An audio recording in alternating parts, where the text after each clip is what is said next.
রবিবার দিন সকালে বলবো না, আমাদের যেতে যেতে অনেকটা দেরি হয়ে গেছিলো, প্রায় 3টে বেজে গেছিলো।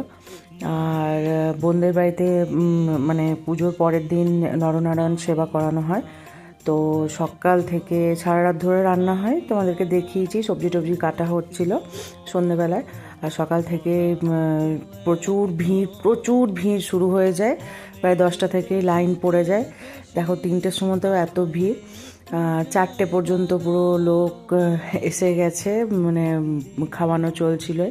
আর এটা হচ্ছে ঘরের ভেতরে উঠোনের মধ্যে ওদের বাড়ির লোকদের খাওয়ানো দাওয়ানোর ব্যবস্থা ছিল।